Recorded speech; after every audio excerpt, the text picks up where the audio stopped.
할렐루야, 좋은 아침입니다. 또 온라인으로 예배하는 성도님들 주의 이름으로 축복합니다. 오늘 시편 29편은 사실 시편 중에 가장 오래된 시입니다. 아주 특별하죠. 가장 오래된 시입니다. 그렇다면 가장 먼저 쓰여졌다는 이야기도 되죠. 해서 어떤 내용으로 구성이 되어 있나 한번 우리 세 부분으로 나누어서 좀 말씀을 보겠습니다. 첫 번째 문단은 1절 2절입니다. 1절 2절 다윗의 시라고 되어 있는데 너희 권능 있는 자들아, 이 부분에 대해서 학자들이 논란이 좀 있어요.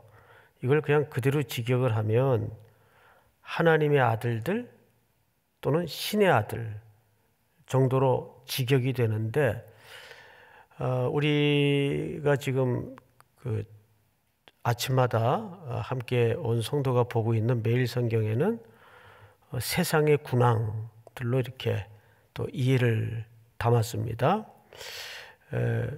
뭐 이렇든 저렇든 그것이 구체적으로 어떤 대상을 말하느냐, 또 어떤 학자는 천사를 일컫는 표현일 것이다. 그러나 모두가 피조물에 해당하는 것만은 분명해요. 세상의 왕을 얘기하든 또 천사를 얘기하든 하나님에 의해서 피조된 대상인 것만은 틀림없습니다. 그래서 너희 권능 있는 자들아, 여기에서 정말 드러내고 싶은 것은 이 권능 있는 자가 누구냐의 문제가 아닙니다. 그것이 천사이든 세상의 군왕들을 또는 권력을 가진 자를 얘기하든 그게 중요한 게 아니고 그 다음 부분입니다. 영광과 능력을 여호와께 돌리고 돌릴지어다. 모든 피조 세계가 결국 마지막에는 그 은혜와 영광과 권능을 누구에게 돌리도록 되어 있죠? 세상의 질서는 창조주이신 하나님께 돌아가도록 되어 있고 그분께만 영광과 권위를 돌리도록 되어 있습니다. 이것은 굉장히 큰 주제 같은데, 그리고 조금은 막연한 주제 같은데, 우리가 이렇게 아침에 자리에서 일어나는 시작의 행위서부터 또 저녁에 잠자리에 누울 때까지 부지런히 움직일 거예요. 사람도 만날 거고 또 뭐 일들도 처리할 거고. 그런데 그것이 내가 주체가 돼서 행해지고 이루어진 일 같아 느껴질지라도 우리는 그분께 모든 은혜를 영광으로 돌려야 됩니다. 그래서 오늘 1, 2절에 첫 번째 이렇게 턱 대문격으로 던지는 엄숙한 주제가 뭐냐 하면 그분께 영광을 돌려라. 그분께 영광을 돌려라. 그래서 세상의 모든 마지막은 그분께 영광이 돌아가도록 돼 있어요. 믿습니까? 하나님께서 우리를 창조하신 목적도 거기에 있습니다. 근데 그 말이 또 반복이 돼요. 볼까요? 2절 여호와께 그 이름에 합당한 영광을 어떻게 하며 돌리며 거룩한 옷을 입고 여호와께 뭐 할지어다? 예배할지어다. 오늘날 예배는 많이 좀 이렇게 혼잡스러워져 있죠. 예배의 가장 그 중심축은 그분께 영광을 돌리는 것으로 예배가 맞춰져야 됩니다. 근데 뭐 수많은 또 인간적인 순서가 끼어들고 사람에게 영광이 나뉘어지고 하는 불편한 예배들을 때로는 보죠. 그래서 무슨 기념 예배 같은 거 좀 안 했으면 좋겠어요. 그 기념은 삼위 하나님만 기억하고 기념하고 영광을 돌리면 되는 거지. 뭐 너무나 많은 기념 예배 같은 것들이 있단 말이에요. 그런 거 가급적이 아니라 안 했으면 좋겠고, 예배면 하나님께만 영광이 돌아가도록 하는 겁니다. 믿습니까? 아주 아침부터 경쾌한 음악이라서 기분이 좋습니다. 그런데 우리의 삶을 돌아보면 그렇질 못해요. 내 덕으로 돌아와야 되고 전부 내 덕분이고, 누가 한 사람이 이렇게 유명한 사람이 뜨면 키운 사람이 막 50명씩 나온다면서요. 근데 내 덕이 컸다고. 자기 덕이 어디 있어요. 다 받은 걸로 은혜로 먹고 사는데, 그렇잖아요. 자기 덕이 어디 있어요. 우리 의식 구조가 이미 이렇게 타락을 했기 때문에 어떻게든 부러진 숟가락 한 자락이라도 좀 얹으려는 속성이 있어요. 내가 그때 그 얘기해 준 거 아니야, 뭐 이런 식이죠. 얘기 안 해줘도 하나님이 계획하시면 돼요. 얘기 안 해줘도. 내 덕이 어디 있어요, 내 덕이. 이게 사실은 자기 우상 숭배입니다. 우상 숭배가 뭐 이렇게 대단한 상황으로 벌어지는 게 아니에요. 은연중 우리의 심성 속에 그 우상 숭배의 속성이 뿌리 뽑혀지질 않죠. 내 뜻대로 돼야만 되는 것도 우상 숭배예요. 내 뜻대로 안 돼도 돼요. 지나고 나서 보면 내 뜻대로 됐다가 큰일 날 뻔했던 일들이 얼마나 많아요. 그러니까 조금은 당장은 이게 내 계획대로 안 돌아가고 좌절이 되고 막히더라도 하나님의 계획이 진행이 되면 그걸로 아멘이고 그걸로 할렐루야인 거예요.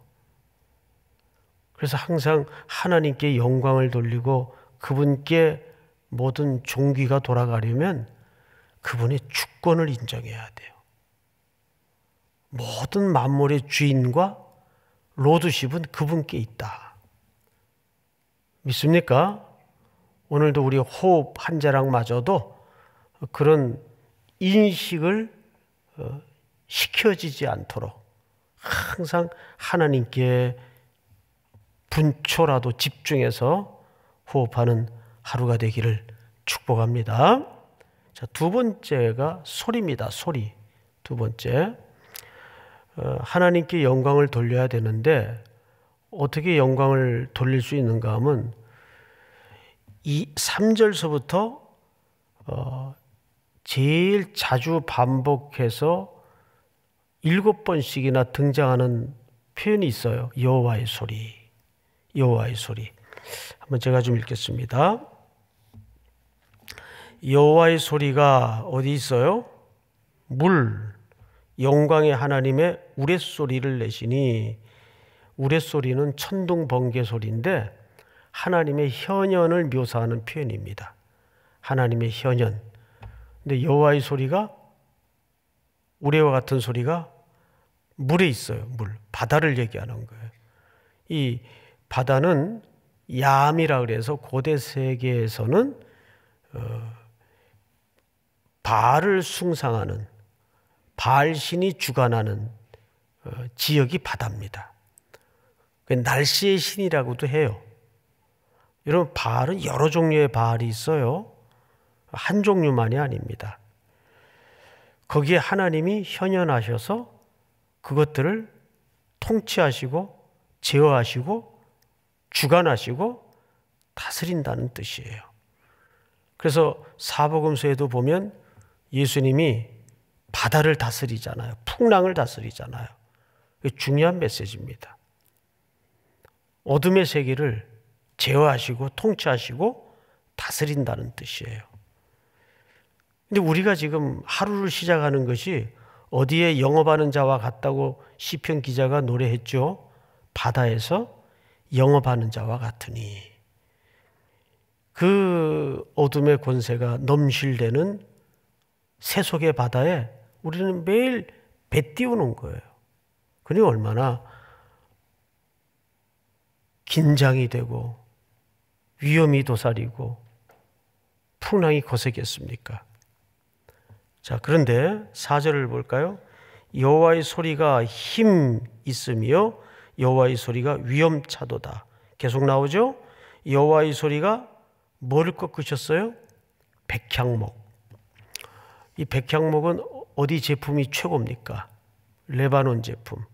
그러니까 이스라엘 지도를, 지중해를 끼고 놓고 보면 최북단을 말합니다. 거기 레바논이 있어요. 거기 가면 백향목 가득한 산이 있는데, 공항 가다가 그 산을 볼 수가 있어요.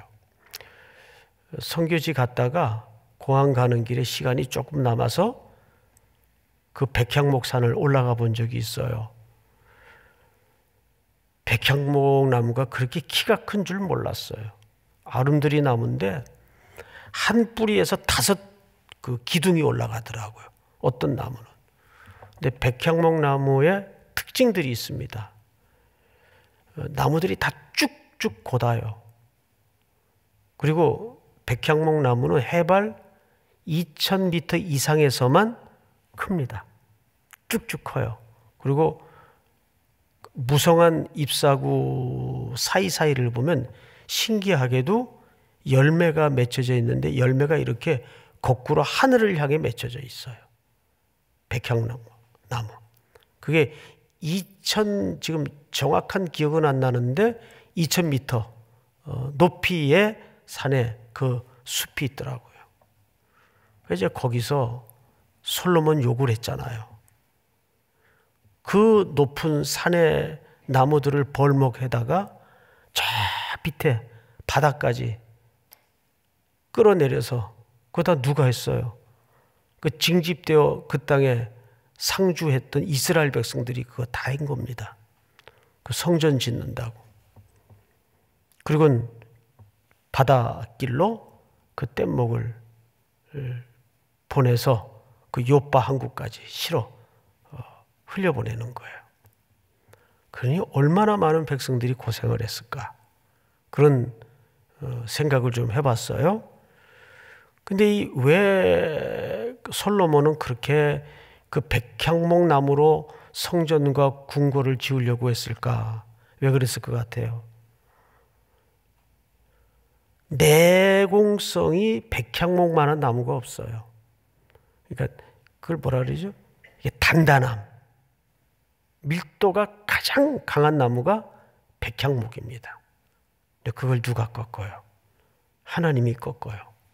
또 백향목은 성경에 보면 또 그렇게 하늘을 향해 쭉 올라선 뻗은 모습을 통해서 자기를 높이는 교만의 상징으로도 쓰여지곤 합니다. 하나님을 꺾어요. 하나님의 권능과 힘을 상징하는 거죠. 그 다음 보십시다. 여호와께서 레바논 백향목을 꺾고 부수시도다. 우리 6절을 한번 같이 읽어볼까요? 시작. 그 나무를 송아지같이 뛰게 하시며 레바논과 시론으로 들송아지같이 뛰게 하시도다. 네, 레바논과 무엇으로요? 시련으로 그랬죠? 시련. 우리 성경 한 구절을 좀 보십시다. 헤르몬 산을 시돈 사람은 뭐라고 부르고, 시련이라고 부르고, 아모리 족속은 스닐이라 불렀느니라.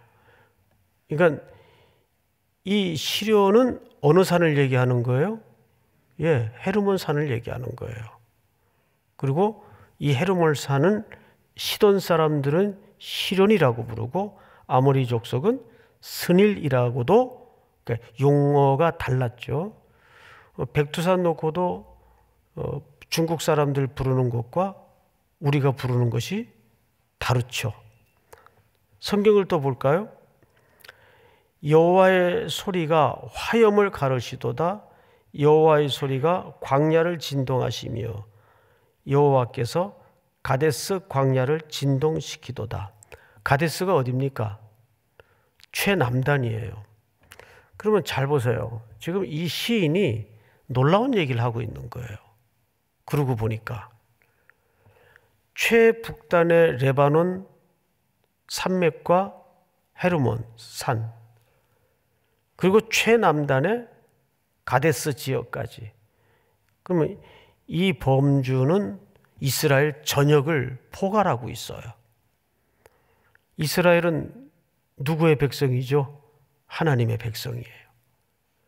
그러니까 하나님이 이스라엘 최북단에서 최남단까지 하나님의 권능과 위엄을 주의 백성들을 위해서 드러내신다는 이야기를 이렇게 멋진 시로 시인이 표현을 한 거예요. 그런데 여기에 계속 그 하나님의 위엄과 권능을 드러낼 때마다 뭘 들으라 그랬죠? 여호와의 소리, 여호와의 소리. 근데 여기에 그 소리에 그 발생되는 현장을 보면 전부 자연계입니다. 피조계예요. 하나님이 창조하신 것들이에요. 그렇죠, 여러분? 여기서 우리는 중요한 하나님의 마음을 좀 헤아릴 수 있어야 되는데, 이게 무슨 소린가 하면 일반 은총을 통해서 하나님은 말씀하실 수 있습니까? 없습니까? 말씀하신다는 거죠. 일반 은총을 통해서. 오늘도 우리는 눈을 뜨자마자 직간접적이든 소음이든 또는 명료한 소리이든 우리는 많은 소리를 이제 들을 겁니다. 또 많은 이미지들을 만날 겁니다. 그런데 마치 기호를 감추듯 하나님께서는 그 소리 속에, 그 그림 언어 속에 하나님의 메시지를 감추시는 거죠. 그걸 어떻게 알 수 있느냐? 알 수 있어요, 여러분. 영적으로 하나님께 집중되어 있으면 남들이 못 보는 것을 봅니까? 못 봅니까? 봅니다. 사랑하는 사람의 미세한 것까지 다 눈에 들어오잖아요. 근데 관심 없으면 방귀를 껴도 몰라요. 관심이 없으면. 그래서 영국 유명한 속담이 있죠. 사랑을 하면 눈이 몇 개가 생긴다? 1000개가 생긴다. 사랑하면 다 보여요. 하나님을 사랑하면 그분께만 온종일 집중되어 있으면 천지 만물 속에 하나님의 음성을 들어요. 이게 무슨 신비주의를 얘기하는 게 아니에요.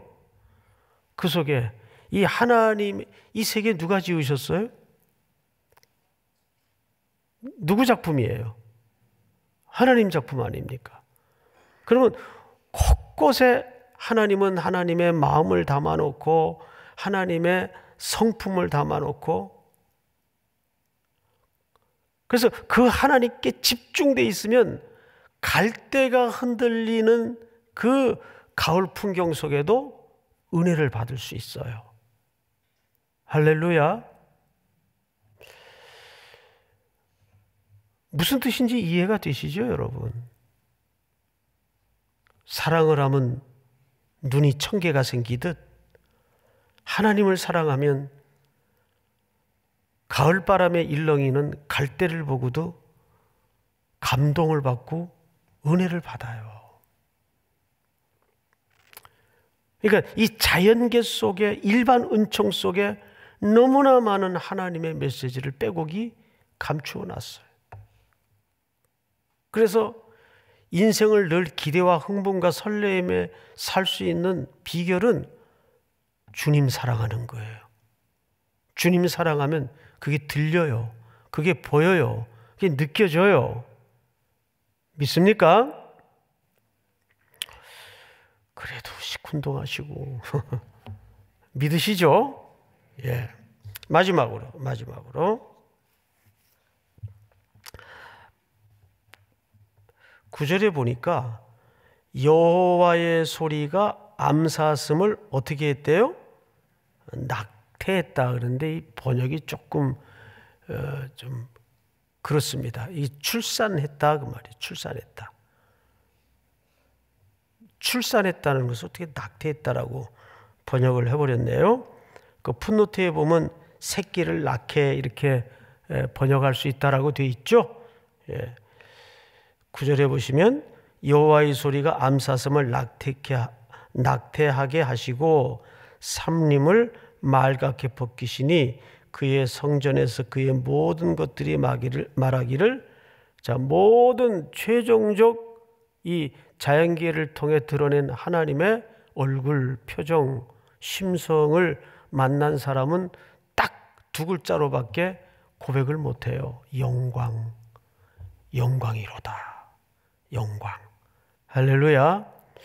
오늘도 우리가 하루에 저녁을 닫고 일상을 마감하는 시간에 가정에 들어설 쯤이면 오늘도 영광이었습니다.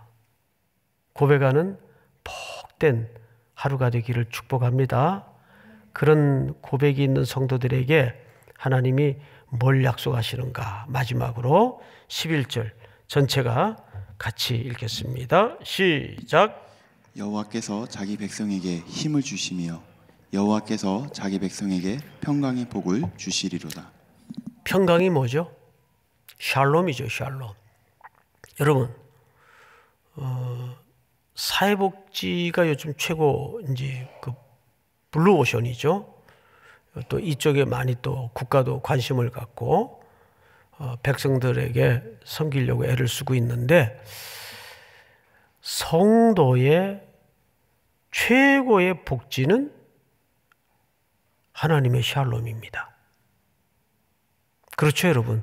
샬롬은 세 가지 언어로 정의할 수 있어요. 평안, 번영, 성공입니다. 이걸 가장 잘 극명하게 드러낸 다윗의 고백이 있죠. 여호와는 나의 목자시니 내게 부족함이 없으리로다. 그가 나를 푸른 초장으로 맑은 시냇가로 인도하신다는 고백을 하지 않습니까? 그러니까 샬롬의 은혜는 성도가 누릴 최고의 어디의 복지입니까? 사회복지가 아니고 하늘의 복지예요. 오늘도 그 은혜를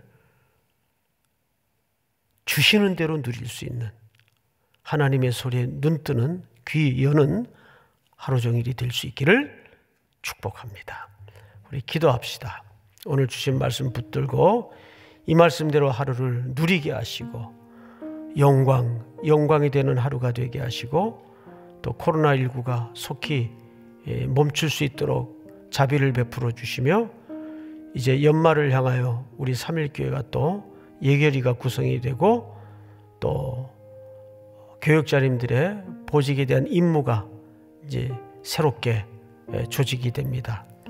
또 한 해를 준비해야 되는 계절이 우리에게 왔습니다. 우리는 변함없이 또 새해를 맞을 것이고 또 변함없이 그 일을 위해서 우리가 준비해야 될 것입니다. 이런 개인의 인생의 계획과 또 교회 공동체의 새해를 위해서 또 오늘 하루를 위해서 우리 한번 기도하십시다. 사랑하시는 하나님 아버지 은혜를 감사합니다. 복된 날을 주셔서 하나님 앞에 하루를 시작케 하시고 오늘도 하나님의 소리를 귀 기울여 들을